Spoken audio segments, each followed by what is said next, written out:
Thank you very much, choir, for that song. I hope that song has prepared our heart this morning sa pagpaminaw sa pulong sa Ginoo. Maayong buntag sa inyong tanan. Good morning once again. Kamusta man ang inyong mga tagsa-tagsa ka mga kinabuhi o ginbuhaton adlaw-adlang tanan. We praise the Lord that He has given us this time to be together and just before His Word. We're continuing our study on the book of Hebrews. Tingali isa ka tuig nang nagtuon kita sa book of Hebrews. Very important book in the Scripture. Matod pa sa isa ka magwawali, kung kuhaon ang mga libro diri sa Biblia, kuhaon Genesis, Exodus, Matthew, Mark, unsa man ang libro nga imong ipabilin. Ingon pa sa isa ka magwawali, ang book of Hebrews mo na akong ipabilin. Because the book of Hebrews tells us all about the Lord Jesus Christ. That Jesus Christ is greater than Moses. That Jesus Christ has offered a better sacrifice. That Jesus Christ is greater than the angels. And the writer of the Hebrews wrote this particular letter. We do not know exactly kung kinsa ang misulat sa book of Hebrews. Most probably, si Apostle Paul. But it's not indicated in the letter, in the epistle itself. Di mo makita kung kinsa gyud ang writer. Daghan mga scholars nag-ingon, sinulat ni Apostol Pablo kay ang estilo sa pagsulat, ang mga wordings nga gigamit, iya bokabularyo ni Apostle Paul. But the most important thing for us is to know that the book of Hebrews centers about the truth in the Lord Jesus Christ. And it was written to the believers, mga Hebrew believers, mga Hudyo, nga nagtuo kang Kristo, gilutos sila sa ilang pagtuo kang Ginoong Hesukristo, unya, murag naglaylo sila, muundang sila, di sila mupadayon sa pagtuo kang Ginoong Hesukristo. Muundang sila sa ilahang pag-alagad, pagsimba diha kang Ginoong Hesukristo. That's why Hebrews was written, gisulat ang Hebrews, to encourage the believers to continue in the faith. Atong natun-an, chapter 1, chapter 2, sa dugay ng panahon, hangtod sa chapter 11, chapter 12 of chapter 13 are now the practical aspects sa book of Hebrews. Chapter 1 to 11, doctrinal, mainly doctrinal. Chapter 12 and 13, practical application of the doctrinal truths presented from chapter 1 to 11.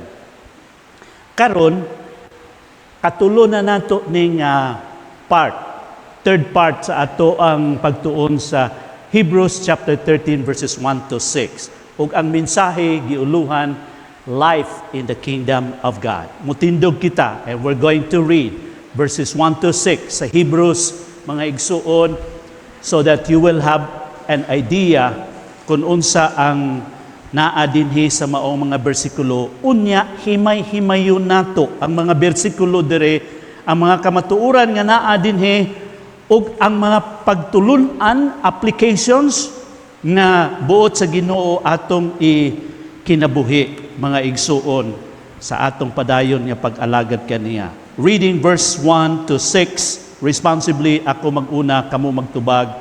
Hebrews chapter 13. Let me read verse 1, you respond verse 2, responsibly down to verse 6. Let brotherly love continue, verse 2.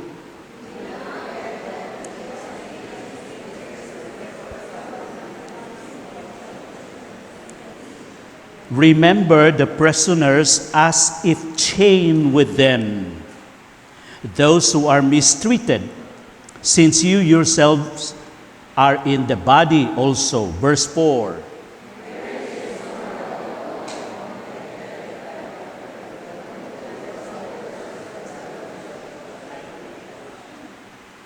Let your conduct be without covetousness.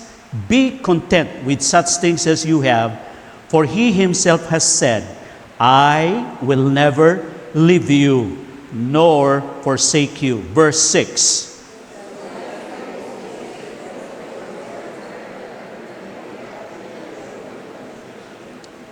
Ang Diyos magapanalangin siyang pulong, magaampo kita. Amahan namo nga langit nun, imo ni nga pulong, balaan espirituhanon. Dili namo Ginoo sarang matugkad ang mensahe nga naa dinhi, gawas kun ang balaang espiritu muhatag og understanding, enlightenment, illumination aron Ginoo makita namo ang kahibulungan nga kamatuoran og mensahe sa matag usa kanamo Amahan. So I pray that you would bless us now, pinaagi sa pagwali sa imong pulong. In Jesus' name, everyone will say, Amen. Amen. Balik ka mo sa paglingkod. Life in the kingdom of God. Ang kinabuhi diha sa gingharian sa Dios. I would say, at the outset of this message, mga Kristohanon, moingon ako nga if there is one, kung dunay usa ka butang nga kita ingon nga mga magtutuo would be forever be grateful to the Lord, it is because we have received a kingdom that cannot be shaken. Amen? Kung doon na pa'y usa ka butang nga atong ipasalamat sa Ginoo sa walay katapusan sa atong kinabuhi. Dagan mga butang nga atong ipasalamat sa Ginoo. But if there is one that we would be forever grateful to the Lord, ang atong ikapasalamat ang dako nga butang nga atong nadawat mao kana ang gingharian sa Dios. Hebrews chapter 12 verse 28 mao nang imong mabasa diha. You see, all kingdoms on this world, ang mga gingharian dinhi sa kalibutan will just pass away. Mga gingharian sa una pang panahon hangtod karon, come and go. But the kingdom of God is the only kingdom that will remain forever. Ang iya lang yun gingharian magpabilin hangtod sa kahangturan. Be aware mga Kristohanon nga dinhi sa kalibutan dunay duha lang ka klase nga gingharian. There are only two kinds of kingdom. Of course, spiritual kingdom. We're talking about spiritual kingdom. The kingdom of Satan and the kingdom of God. And because of our sins, tungod sa atong mga sala, we were once belong into the kingdom of Satan. Diha kita sa gingharian ni Satanas. And what happened is this, that through faith in the Lord Jesus Christ, pinaagi sa pagtuo kang Ginoong Hesukristo, gikan sa gingharian ni Satanas, gitransfer kita sa Ginoo sa iyang gingharian. Kaya ingon din na sa Colossians chapter 1 verse 13, let's read all together, begin. For He has rescued us from the kingdom of darkness and transferred us into the kingdom of His dear Son, who purchased our freedom and forgave our sins. Mao kana ang pinakanindot nga hitabo sa atong kinabuhi. Kadtong panahon nga gitransfer kita sa Ginoo. Gikan sa gingharian sa diablo ngadto sa iyang nga gingharian. That was the greatest moment. That's why we can sing, we just have sung while ago. Now I belong to Jesus. Jesus belongs to me, not for the years of time alone, but for eternity. Nagingon dito ang second stanza, Once I was lost in sin's degradation, Jesus came down to bring me salvation, lifted me up from sorrow and shame. Now I belong to Him. Second stanza. Joy floods my soul, for Jesus has saved me, freed me from sin that long had enslaved me. His precious blood He gave to redeem. Now I belong to Him. Chorus. Now I belong to Jesus. Jesus belongs to me. Not for the years of time alone, but for eternity.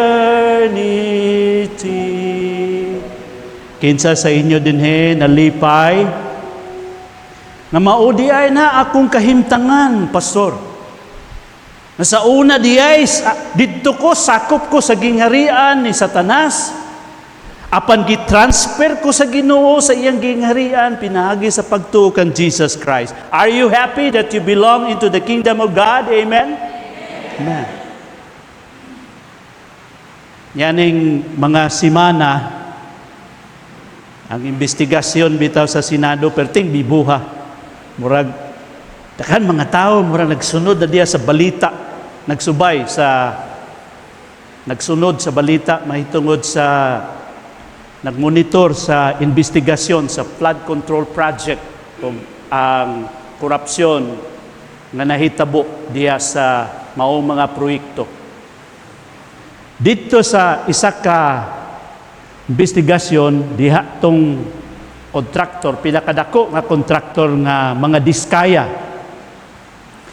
Ug iyang gi bulgar, iyang gi name tag kinsa ang mga congressmen, no? Mga congressmen iyang gipanganlan nga involved sa corruption. Human nga iyang gipanganlan ng congressman si Senator Estrada, di ba? Nakasunod ba mo? Nakamonitor mo? Ingon niya, sa dami-dami ng binanggit mong kongresista, isa lang ang tanong ko, Senador, meron ba? Niingon dayon si Diskaya katong giimbestigar dito. Wala, Your Honor. Wala po.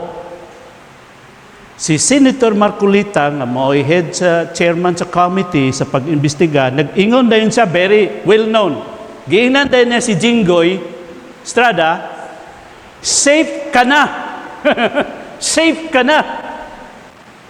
Kung nag-react si Senator Jinggoy Estrada, nag-ingon siya, I resent that statement, Mr. Chair, and I move that you strike off from the record the statement na safe ka na. Dili niya ganahan kay si Senator Marcolita dito nagtanaw sa iya ug nag-ingon siya safe ka na.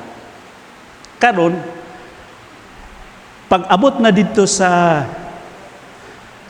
kanang word na safe ka na, pag abot dito sa house kay ang mga resource person apil na si Diskaya giimbestigahan na po dito sa mga kongresista kay daghan ang mga pangalan sa kongresista na involved.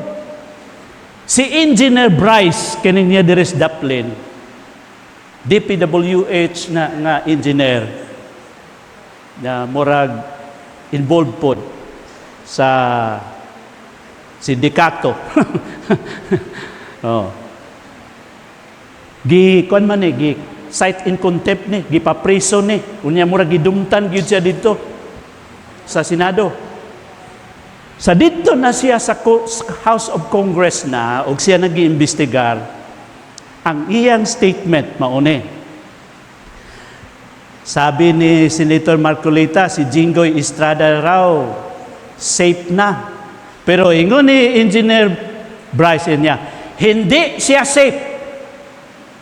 Hindi siya safe. Og dito gibulgar niya nga kuno si Senator Estrada na involved 300 million ka mga kwarta pod nga iyang na daw. And so, the question is, who is safe?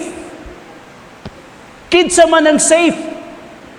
Mga igsuon. And I would say this, ang safe are those whose sins are forgiven and will not go to be punished in the eternal lake of fire. The only one safe is he or she who belongs to Jesus. Amen? Kung naa ka na kang Jesus, naa ka na sa iyang gigharian, mo ni tinuod nga isulti sa imo. Safe ka na. Amen? Safe ka na. Kay ang Diyos nagsaad, pinaagi kang Ginoong Jesucristo sa kinabuhi nga walay katapusan. Basaha ang Romans chapter 8 verse 1. Matod pa ni Apostle Paul, there is now no condemnation. Wala na'y pagkahinukman. If I read that verse fully, ingon din there is therefore now no condemnation to those who are in Christ. Wala na'y pagkahinukman sila nga naa kang Kristo, who do not walk according to the flesh but according to the Spirit. Wow! John chapter 3 verse 18, unsang ingon dito, he who believes in the Son of God is not condemned. He who believes in the Son of God is not condemned. Verse 18, nag-ingon, he who believes in Him is not condemned, but he who does not believe is condemned already, because he has not believed in the name of the only begotten Son of God. Wow! Pagkanindot mga igsuon ka ng kamaturan sa atong kinabuhi. So listen to this. Your life now is different from your life before. Your life in the kingdom of God, karon kay naa ka na sa gingharian sa Dios, is aligned and compliant, aligned and compliant to His will.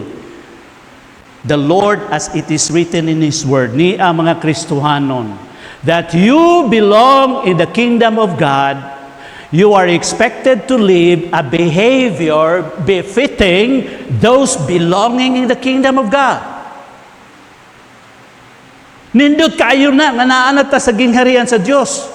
Pero niya, karon nga naa ka na diha sa gingharian sa Dios, giekspektar ka nga ang imong pagkinabuhi haom sa mga naa dinha sa gingharian sa Dios. Ang problema, mga Kristohanon, the problem is this: many Christians belonging in the kingdom of God but are still living their lives conforming to this world. Kaya kabalo sila nga Kristohanon sila, pero ang ilang pagkinabuhi gihapon sa dati, ito pagkinabuhi gihapon nga iya sa kalibutan. And so ang mensahe, mga igsuon, the heart of the message today, the heart of the message is this: that each believer must understand that his life, beginning at conversion, has been transferred into the kingdom of God, and therefrom must live faithfully a life worthy of the kingdom of God. Mao nang gusto sa Ginoo nga masabtan nato. Niya taron sa gingharian na sa Ginoo, iyang gi-ekspektar kanato nga kita magkinabuhi haom sa kinabuhi o kinaihan diya sa gingharian sa Dios. So, the question this morning is this: how should you live your life in the kingdom of God? Unsaon nimo pag kinabuhi diha sa gingharian sa Dios?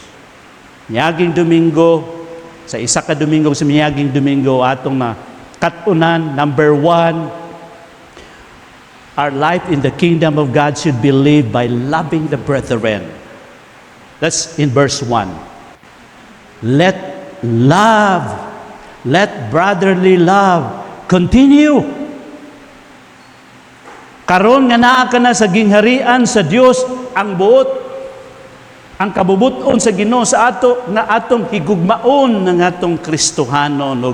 Paano nato mahigugma sila? Una sa pag-akseptar kanila, acceptance. The writer of Hebrews wrote this letter primarily to encourage Hebrew believers to continue and persevere in faith and service in the Lord Jesus Christ. You see, if there is one reason a Christian cannot continue in the Lord, it's because perhaps he has some grudges against someone in the church.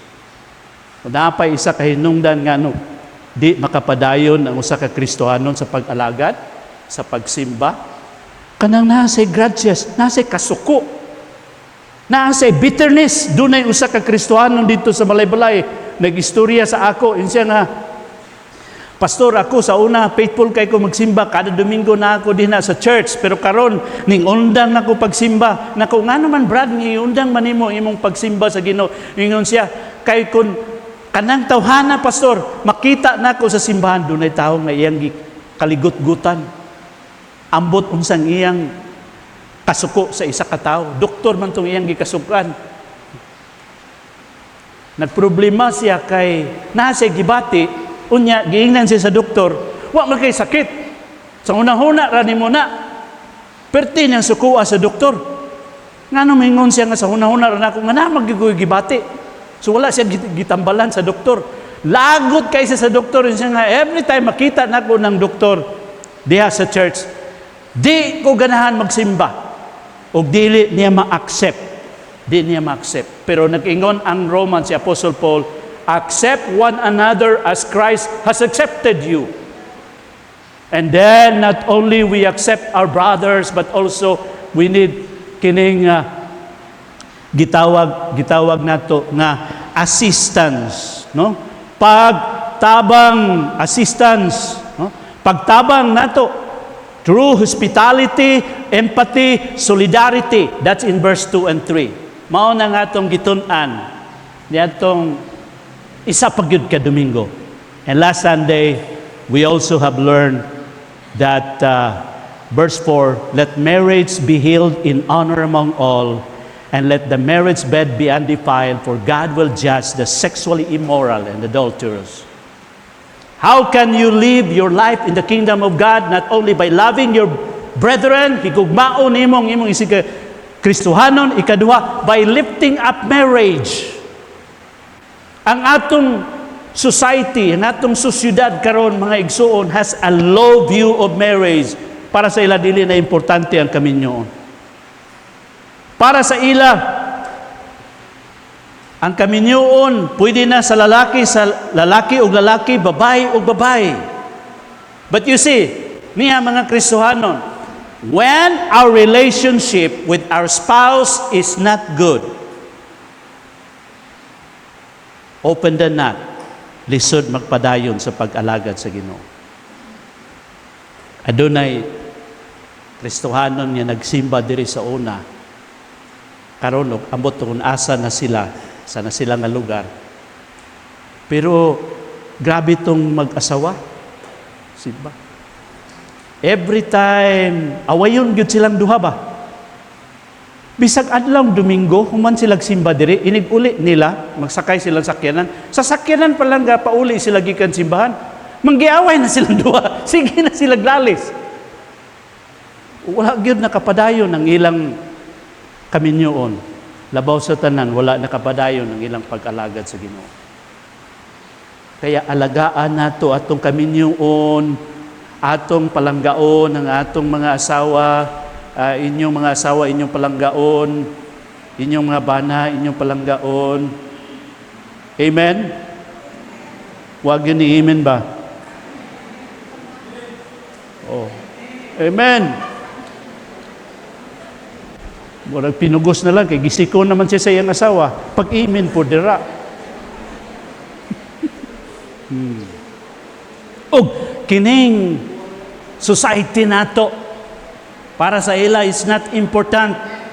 Ug atong nakatunan sa miaging Domingo nianang mga bersikulo 3, 4, the preciousness of marriage, unsa ka bililhon. Marriage is honorable, ingon din ha. We also have learned from verse 4, the purity of marriage. Bed should be undefiled, nga di mahugawan, buti pasabot. Sexual relationship of husband and wife must be exclusive. Diya lang gyud sa kaminyoon within the bounds of marriage. Unya nakatuna nato, precaution for marriage, ang pabantay sa Ginoo. Diya sa kaminyoon ningon sa Ginoo, bantayan ninyo ha. Adultery, fornication. Nasa verse 4. O nakita nato ang kaso, fornication and adultery or immorality. Ang consequence kung di nato mabantayan kanang fornication, adultery, mahitabo sa itong kinabuhi, it breaks relationship, makaguba sa relasyon. And it brings judgment, magdala og paghukom sa itong kinabuhi. Di ko na palauman, kaya mo na, review na lang ni. Pero kung unsa man ang kahimtang sa imong kaminyoon, igsuon, higala, unsa ang mga struggle, because I know as I speak that there are, marriage has been bombarded with problems, misunderstandings, conflicts, immorality, and brokenness. The good news is this: God is able to heal brokenness in your marriage. Amen?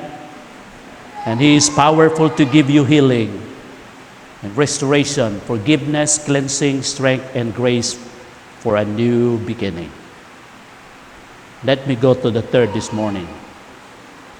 How can you live your life in the kingdom of God? Number 1, by loving the brethren. Number 2, mga igsoon, by lifting up marriage. And number 3, by living with contentment. Living with contentment. Unsang ingon din ha sa verse 5 and 6. Verse 5 and 6. This is what we read. Verse 5. Let your conduct be without covetousness. Be content. Be content with such things as you have. For He Himself has said, I will never leave you nor forsake you. So we may boldly say, the Lord is my helper, I will not fear.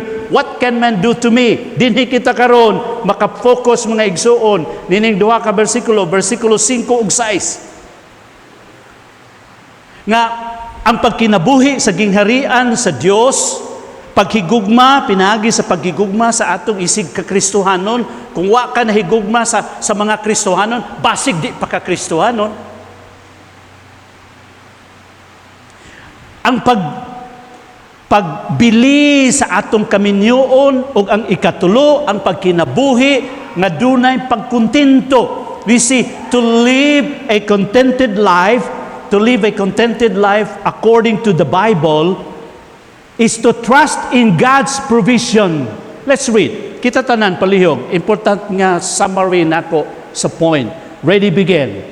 To live a contented life according to the Bible is to trust in God's provision as your ultimate source of fulfillment, to find joy in His presence and promises, to accept what He sends, to rely on Christ to empower you to become content in all circumstances rather than seeking it in wealth or material possession. Mao kana ang kahulugan sa pagkontento. True contentment comes from your relationship with Jesus, who is of greater value than worldly gain. Dunay tulo kabutang dinhi nga makita nato paano kita maging kontento sa pagkinabuhi. Paano kita maging kontento sa kinabuhi? Number 1, how can you be contented in life? You need to reject the excessive desire for things. Isa likway ang naghinubra nga handom para sa mga butang. Ingon din sa bersikulo ay, let your conduct be without covetousness.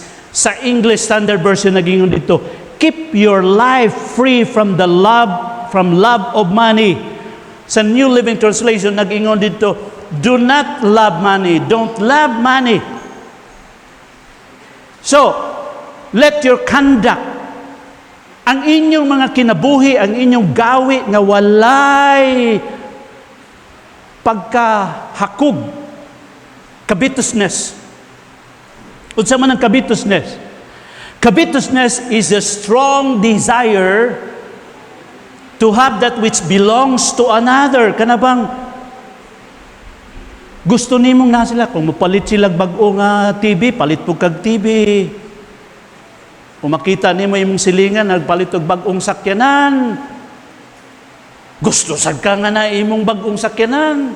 Kung mapalit sila og balay, gusto nimo nga ang nasa uban naapoy imuha. You have a strong desire to have that which belongs to another. A covetous person is one who is never satisfied with what they have and is always craving for more. Kwarta pa more. Sige pa more. More. So niya, unsa ang characteristics sa mahigugmaon sa kwarta or covetous person? What are the characteristics? I call this sometimes the markers. Timailhan sa usa ka tawo nga mahigugmaon sa kwarta. You see, ang kwarta dili sala. Apan ang paghigugma sa kwarta maoy gamot sa tanan nga pagkadautan. Money is not evil or good. But the love of money is the root of evil. So here are some few characteristics of one who loves money. Unsay makita nimo sa iya? Kung lovers of money, ma-check nimo imong kaugalingon. Kung lovers of money ba ikaw? Number 1, considers money as above everything else. What is important is money. Money. Nganong magsimba man ko, nganong magalagad ba ko, nabay kwarta diha. Kanunay ginahisgutan, kwarta. Above all things, money, ang pinaka-importante. And that is the characteristic, the nature of one who loves money. He confides primarily on money. Ang iyang pagsalig diya sa kwarta, basta may kwarta rata, sulbad. So ang iyang pagsalig na sa kwarta. Ang tao nga naghigugma sa kwarta is one who can never say, I have enough. Nga tama na ni, di pangutana ang usa ka milyonaryo. Kanus aman, makontinto, masatisfy, na moingon ka, tama na ni, sa imong kinabuhi, ingon nga milyonaryo. When will be the time na moingon ka, this is enough? Yun sa ingon sa milyonaryo na, karon bilyonaryo naman. Ingon siya, makontinto lang ko when I get another million. Walay kahumanan. Can never say I have enough. But look, makita nimo unsa ka delikado usab mga igsuon, one who loves money, no? A person who considers money as above everything, no? Confides primarily on money and can never say I have enough. Niya, tan-aw nato ngano man unsa ang delikado. What are the dangers of covetousness? Dangers when you love money. Unsa ang kuyaw, unsa ang delikado kung ang imong gugma naa sa kwarta. Number 1, you will have a insatiable appetite for more. Ecclesiastes 5:10 nag-ingon, a covetous person is never satisfied. He who loves money will not be satisfied with money. nor he who loves wealth with his income. This is also vanity. Ang tao nga nagahigugma sa kwarta, dili matagbaw sa kwarta. Remember, makita nimo sa investigation, Senate investigation, kaning mag-asawa nga diskaya. Uy, grabe. Billions na ang ilang na kuha no sa gobyerno. Wa pag katagbawan og na-amaze ka. ang imong mamatikdan karon tungod sa corruption nga nanggawas, nagaprotesta ng mga dito sa Manila. UP students naginahinay nagprotesta. Ang mga leftist nagprotesta na. So, apan para ning mga tao walay katagbawan, insatiable appetite for more. The dangers of loving money, ikaduha, is money is the root of all, the love of money is the root of all evil. Si Jesus Christ din sa Mark, babasa nato din sa Mark. Let's read all together. Begin.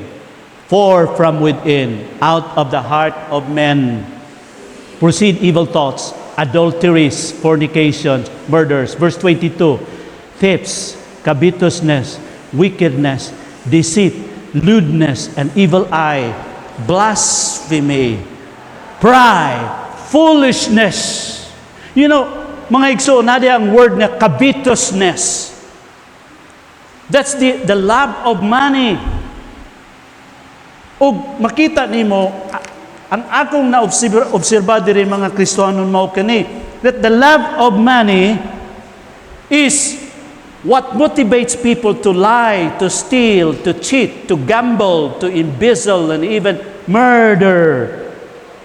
Ingon ni Apostle Paul sa 1 Timothy 6:10.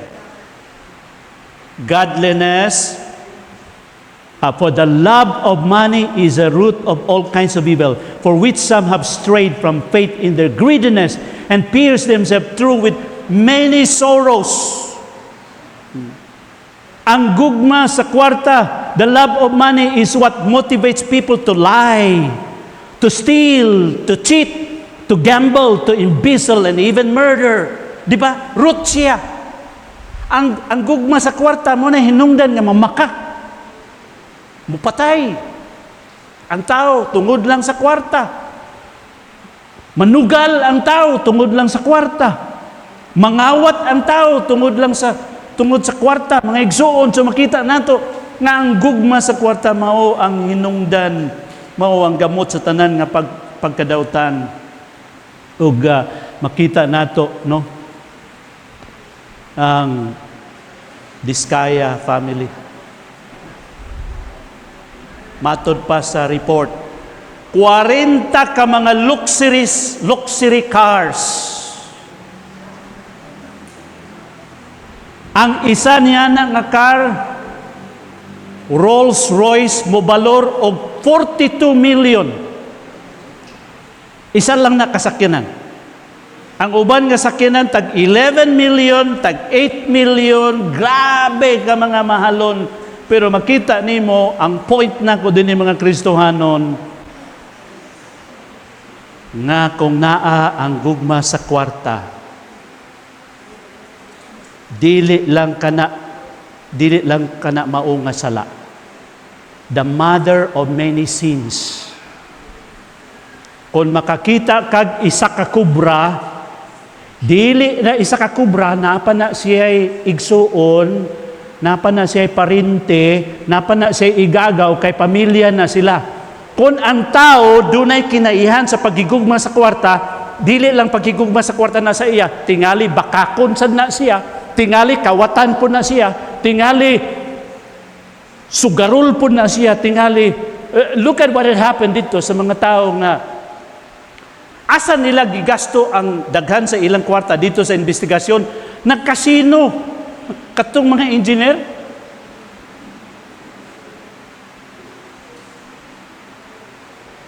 mother of many sins.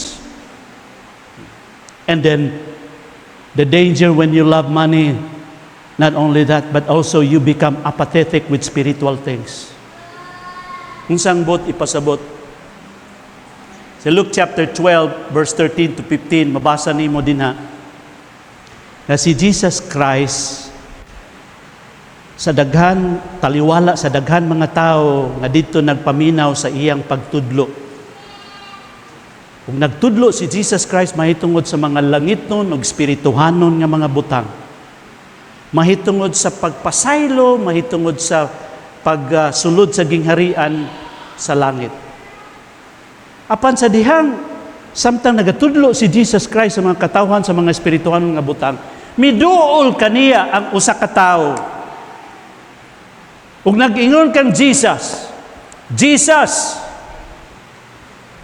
ingna akong igsuon, nga bahinan ko niya sa katigayunan. Bahinan ko niya sa property nga among panulundon, nga makibahin siya sa ako.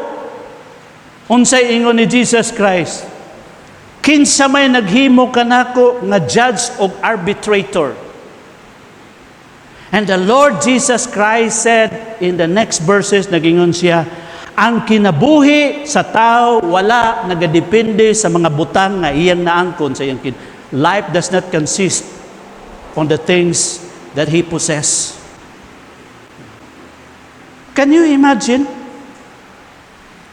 Si Jesus Christ naghihisgot sa mga langit nun, spirituhanon nga mga butang. Unya ang iyang pangutana, magbahin sa propriedad. Inyo ba nang imagine? Kung ako siguro dito, mayingon ko sa tao, you're out of order. We're talking here about spiritual things. Unya ang imo, parte sa mga yuta. Di ba, panahon sa Domingo niya kita, o Sunday, nakapokus kita sa mga espirituhanon nga butang. And we do not allow ourselves, mga Kristohanon, dili nimo tugutan sa imong kaugalingon, kini adlaw lang gyud para sa Ginoo nga kita magsimba, mamalandong sa iyang pulong, magtuon sa iyang pulong, diha sa pagampo, naa kita sa atong fellowship, pagdinasigay sa mga espirituhanon nga butang. Unya, ma-engage kita sa nindot ang mga pagtulunan sa Sunday School, ang pagtulunan sa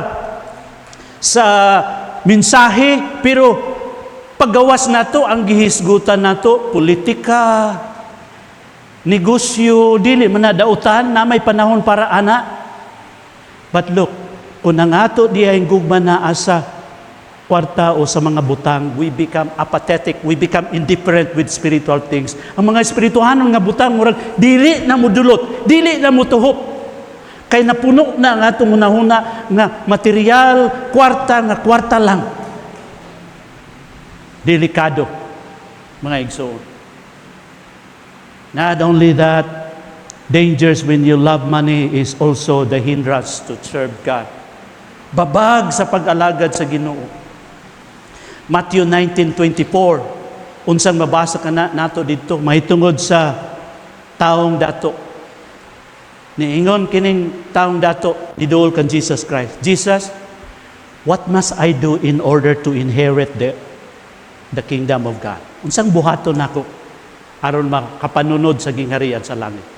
And Jesus Christ said to him, niingon siya, Son, did you obey the commandment? Did you fulfill the commandments of God? Siya, yes, Lord. Gikan pa sa bata pa ko, ako nang gituman ang kasuguan sa Dios. Ni si Jesus Christ, dili ka magpatay, thou shalt not steal. Lord, gikan pa sa dugay ng panahon, ako na nang gituman. Og nag-ingon si Jesus Christ siya, okay, kung gusto ka nga mahingpit, then pauli ka sa inyo, dato niya, pauli ka sa inyo, ibaligya ang imong property, ihatag sa mga nanginahanglan ug sa mga pobre, dayon magsunod ka kanako. Nahuy-huy ang abaga sa taong dato. ug nagtalikod siya, walay kalipay ug subo siya because he has many properties na dili niya ma-surrender. The Lord was not trying to tell him na it's not good, it's bad to have properties. No. The point is, kung ang imong kasing-kasing naa sa mga butang, sa kwarta ug sa mga propiedad, maunay mahimong babag sa imong pagsunod sa Ginoo ngano man, because the love and trust in wealth can make it hard for you to prioritize God. Lisod di mo i-prioritize ang imong pagsunod, pag-alagad sa Ginoo. Namingon kita nga, when I want something so badly, then we forget about God in the process. Naganit ay gustuhon, isa ka butang, malimta na nato ang Ginoo, mga igsuon. Naatay mga financial goals sa atong kinabuhi, and it's not bad nga doon natin mga financial goals, pero kung ibutang nimo imong hunahuna niyanang mga kwarta o propiedad, many times ang Ginoo o pag-alagad imo na lang second priority. Kaya naayo sa mga Kristohanon, Brad, igsoon, mag-visitation ta karong hapon o natay activity, natay fellowship.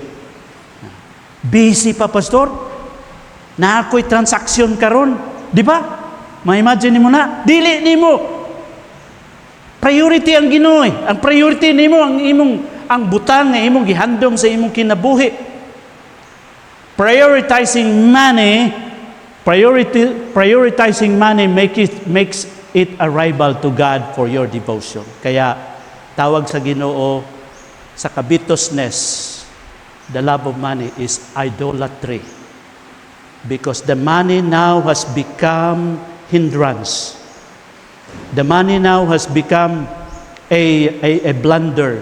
Maunay na barrier sa imong pag-alagad sa Ginoo. And look at this, not only that, the dangers when you love money, walay eternal inheritance.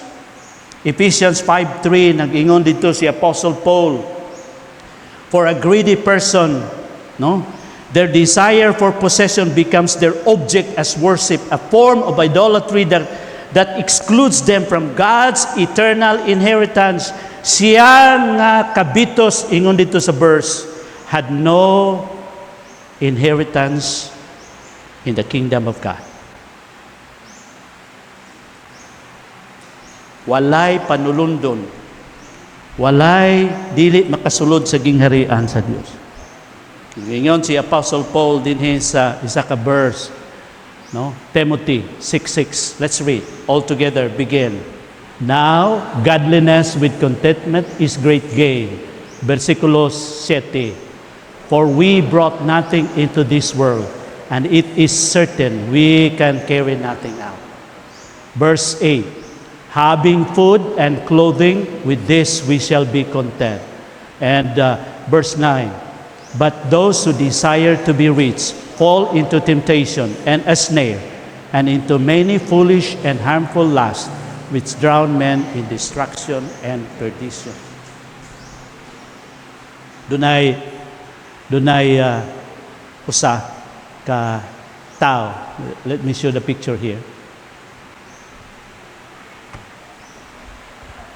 Ning babae nakapamana siya dato gid kayo, gahigda ang iyang banig, kwarta sa iyang sulod sa iyang kwarto. Nag-ingon siya siyang asawa, kung mamatay ako, ang kining mga kwarta nga daghan ipauban gyud ni sa ako sa lungon. Giingnan niya ang asawa, ipadala ni sa ako, iniglubong nako kaning mga kwarta kay ako kini.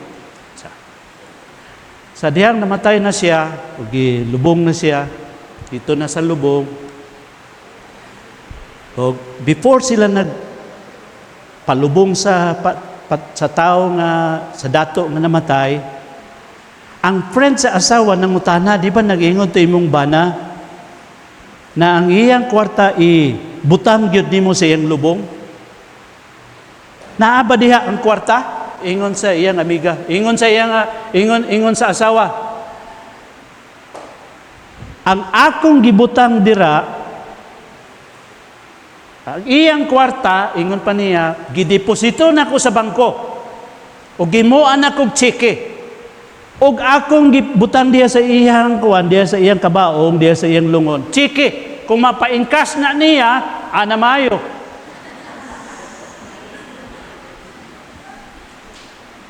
Ang buti pasabot wala kay mabitbit. When we came into this world, we carry nothing. When we go out from this world, wala po tayo madala. So ingon ni Apostol Pablo, with food and raiment, be content. Pinaka-importante nga naa sa ato ang pagka-Dios nun nga gi-expectar sa Ginoo because there is a inheritance God reserved for us in heaven. Ang sunod dinhi nga danger, mga igsuon, the danger of loving money niya. It leads to conflict and unanswered prayer. Mabasa nimo sa James 4:2-3. Nga ang paghigugma sa kwarta muhatod sa pagkonflikto. Pila ka relasyon nga naguba, mga magsuon nga pamilya naguba simply because mag-ilog sa propriedad. Dili lang it leads to conflict, but it also leads to unanswered prayer. Nga dili magtubag ang Ginoo sa atuang mga pag-ampo, dili siya magdungog. Mabasa nimo na diya sa James. Let's go to number 2. How to live a contented life. Not only you reject the love for material things. Ikaduha, you need to rejoice with material blessing in your hand. Amen? Magkalipay ka sa material blessing nga naa sa imong kamot. Gagihatag sa Ginoo. You know, it is hard to find a contented man and woman. Lisod kaayo mangita sa tao nga contented sa kinabuhi. Isa katag iya og yuta iyang gi-announce dito sa iyang lugar, sa community.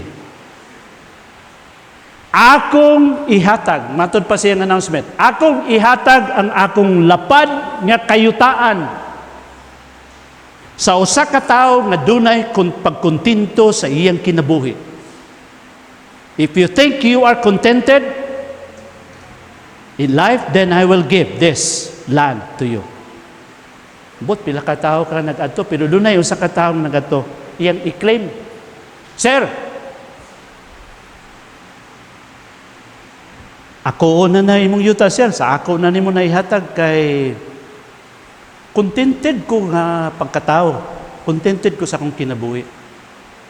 Ipangutana siya, kung contented ka man sa imong pagkinabuhi dong, nganong gustuhon man nimo ning akong yuta?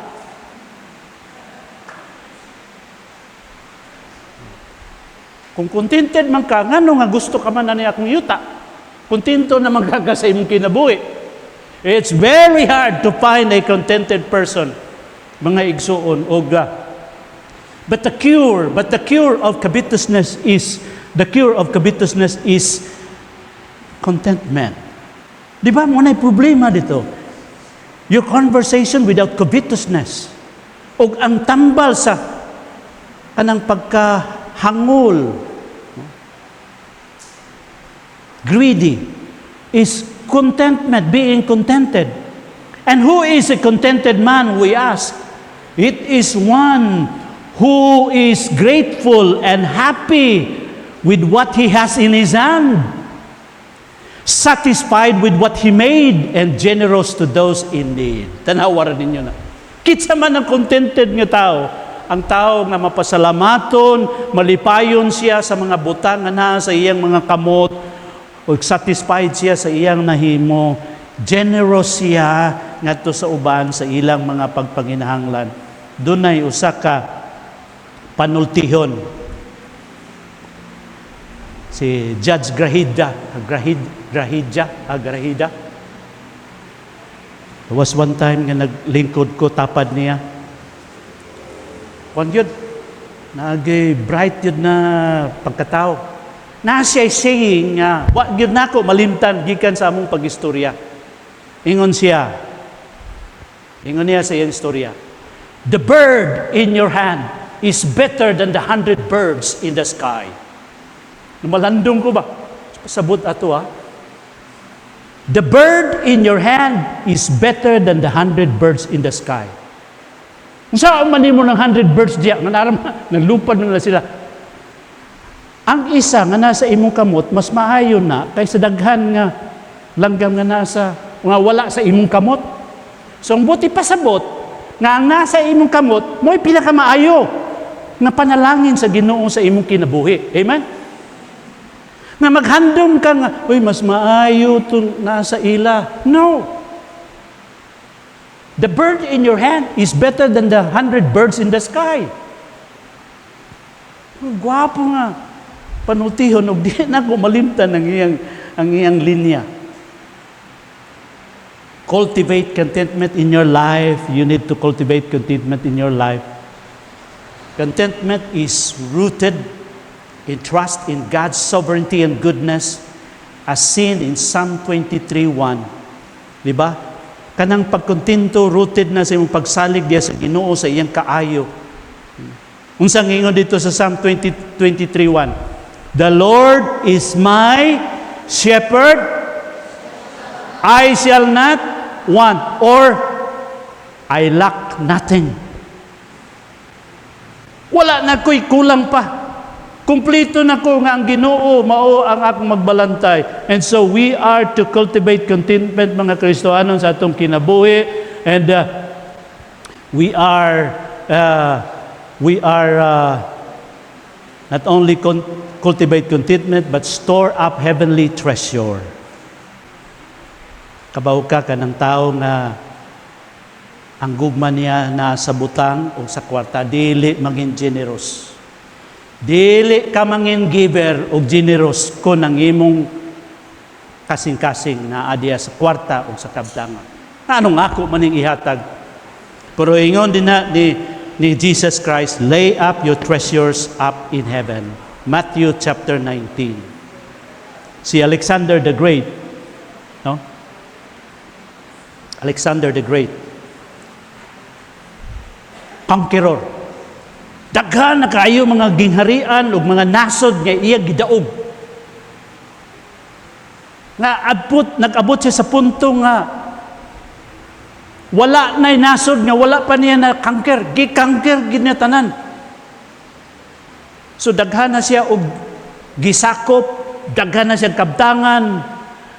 Pero sa isa ka adlaw, nagbisita siya niyaning philosopher nga si Diogenes or Diogenes. Iyang giadtuhan na ilhan niya ni. Lahi ni nga philosopher sa tanan nga philosopher. Ug sa iyang pag-adto, inyo nang ma-search din na sa i-google ninyo or sa YouTube na picture out. Sa pag-abot ni Alexander the Great, si Diogenes, minimalist kayong iyang pagkinabuhi. He does not believe in, acquiring things. Isa gatuwa na. And social relationship wala. Simple kayo yung pagkinabuhi. Kani nga philosopher, nagpuyo lang gani kuno sa baril, sa drum. Diara, mura na yung puyanan. Ugala si daghan mga kabtangan sa iyang kinabuhi. Nagkuhan siya na malandong si Alexander the Great, kaya ngayang kinabuhi, lahi po, gusto niya ang kunong tanan. Mga nasod, tanan, gahom, property, tanan. Iyang gatuhan ni si philosopher Diogenes. O iyang gipangutana, ako si Alexander the Great, you know me, what do you want from me? Unsay imong gusto pa diri sa ako, gikan sa ako, he can give what Diogenes wants, kay pati na kadato, di ba? Kay balo kag unsay ingon ni Diogenes sa iya, siya, sir, padaplin, sir, kay I want my sunlight. Sunlight ra iyang gipangayo, kay nablakan man ang sunlight sa iyang gahigda siya dito sa yuta, nablakan ni Alexander the Great ang sunlight. Yung nga, sir, padaplin dia, sir, kay imong giblakan ang sunlight. More iyang gipangayo nga mudak padaplin si Alexander the Great, kay ang sunlight nga gusto niya nablakan ni Alexander the Great. Human sa ilang istorya mo ning ingon ni Alexander the Great. If I was not Alexander the Great, I wish I would be Diogenes. Sabi na, kung dili pa ko si Alexander the Great, gusto ko nga si Diogenes ko. O si Diogenes po nag-ingon,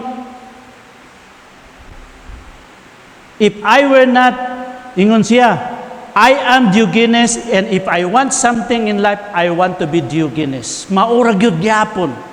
Simplicity of life, no? O makita nimo dinhing minimalist. Live within your means. Ang bangko sige nagpanawag, tawag ang bangko, sir, kanang nami offer sa imong credit card, sir. Libre ni sir. Kung credit card, nindot na credit card, no? Kaya swipe lang ta. Pero pag-abot sa tingbayad. And kung ma'am, dili ako interesado, ana, mga 3 or 4 na katuig na sige kung pamalibadan ng credit card, kaya di ko gustuhan ng credit card.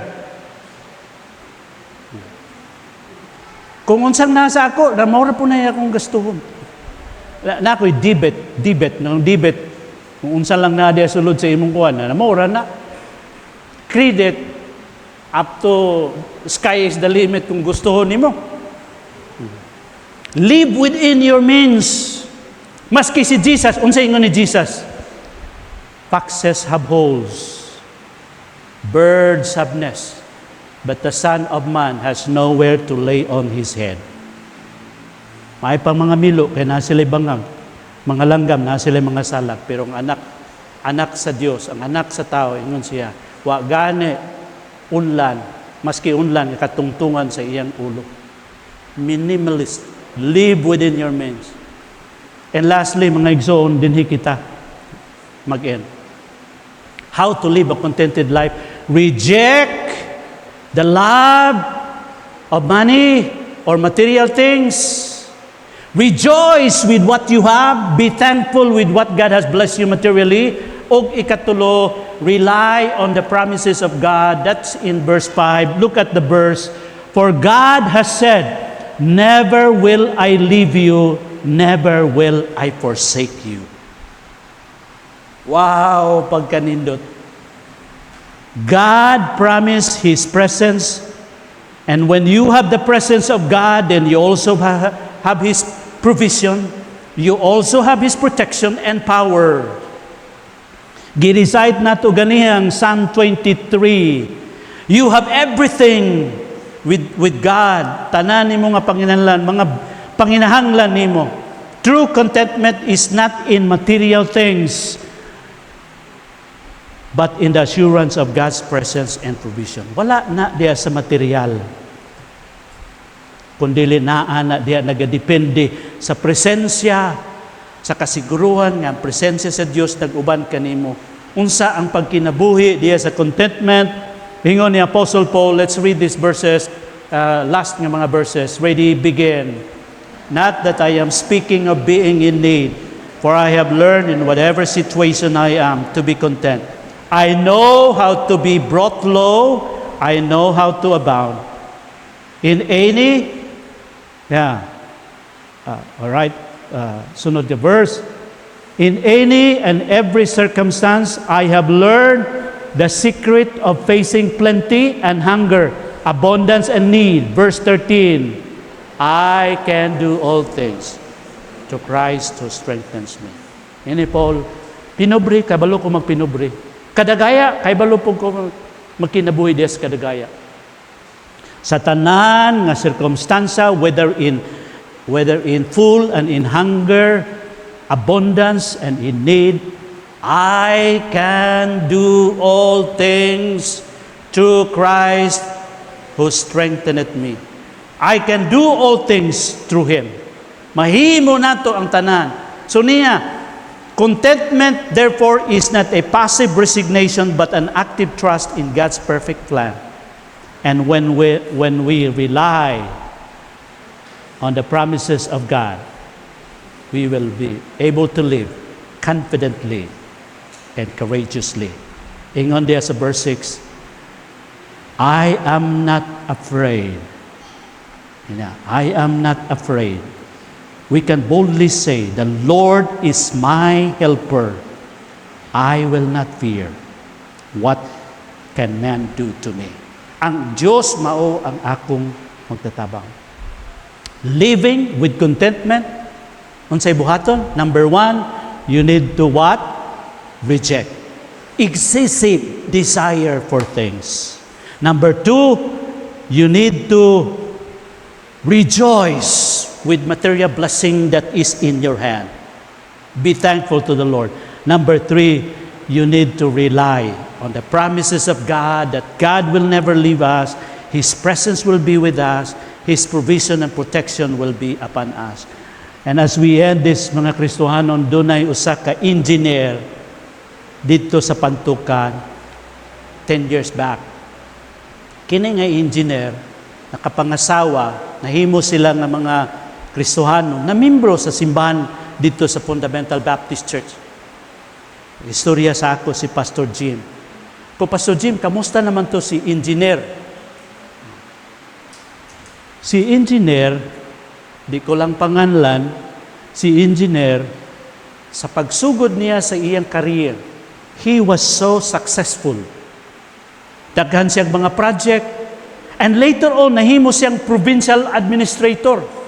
Nakapalit siya og mga sakyanan, nakapalit siya og propriedad, nakapatukod siya og iyang balay nga nindot kaayo, og kuha na gyud sila, abundansya na gyud sila, financially, materially.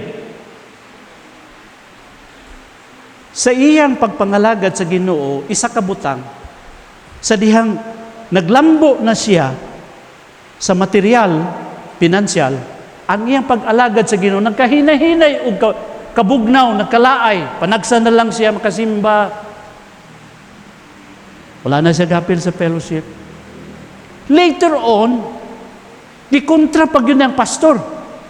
Daghan na siya ginaway sa simbahan. Siguro, nangita lang po siya grason na para na ma-justify nga nung di na siya gasimba. Di ko ganahan sa pastor dira. Kay luyahon. Di ko ganahan sa mga membro diya. Gibisitahan siya sa pastor, pero wala gyud siya mag-respond, mabalik sa pagdasig. Hangtod nga kini siya, nagsigi siya, pursug yun sa iyang karir, dato na siya. Nidagan siya pagkamayor. Dito sa pagdagan niya sa pagkamayor, aron mo daog sa eleksyon, kinahanglan manghatag sa kwarta. Nanghatag sa kwarta. Pila ka milyones ang iyang gasto. Unya kay ang iyang kalaban kay nanghatag og kwarta, dito naman kanang duol na gyud sa eleksyon. Mas dako pag yun ang gihatag sa iyang kalaban kaysa iyang gipanghatag sa mga tao. Napildi siya. Wa siya kabawi sa mga milyones nga iyang gihatag. Hangtod nga nagsakit siya. Sa iyang pagsakit, mga igsoon, kabaw kag unsa? Pati ang ilang mga property, ang ilang mga sakyanan, baligya, ang ilang balay na baligya, nahurot ang ilang kwarta. Ug sa dihang hapit na siya mamatay, gihangyo siya nga magbisita. Gihangyo sa asawa nga magbisita. Pag-adto ni Pastor Jim dito mong tao sa iya, kay balo ka, wala siya mag-expectar nga bisitahan siya sa pastor. O sa pagbisita ni pastor dito sa iya, kabaw kag unsa pag ingon ning asawa, siya nga, dear, na si Pastor dere nagbisita sa imo. Pastor Jim, ng taos. Pagkadungog niya, Pastor, ambot unsay iyang debate, pero naggibuga niya, ang iyang baba, nagbuga og daghan nga dugo. Nga ingon pa ni Pastor Jim, nag-apol-apol nga dugo. Anak. The next day, namatay ang maong tao. He was not able to come back sa iyang pag-alagad sa Ginoo.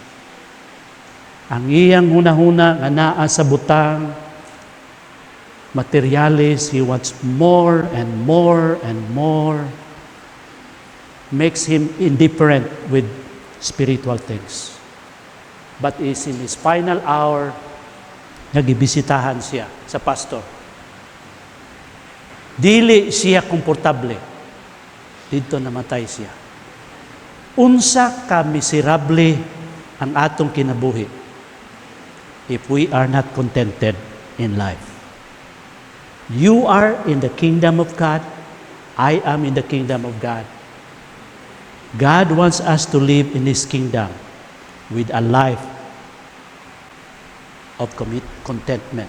Dunay pagkontento diri sa atong kinabuhi. Let's bow our heads, we will pray. Heavenly Father, salamat Ginoo pagtudlo sa imong pulong. Na kami, amahan, dili magabutang sa among gugma diha sa mga material, sa bahandi, sa mga propriedad, niining kalibutana. Kining tanan lumalabay lang. We came into this world with nothing. And we will go out from this world with nothing. You have taught us this morning, Father God, with the Lord Jesus Christ, we have enough. Christ is enough for me. Christ is all I need. And with Christ in my life, who promised, I will never leave you nor forsake you, we can confidently and courageously say, wala ko'y kahadlukan sa akong kinabuhi. Because with you, your provision, protection, and power will be upon us, O Lord. Help us to live within our means. Help us to live with a contented life. Help us to be more generous. Lay our treasures in heaven. Lord, unsa kakuyaw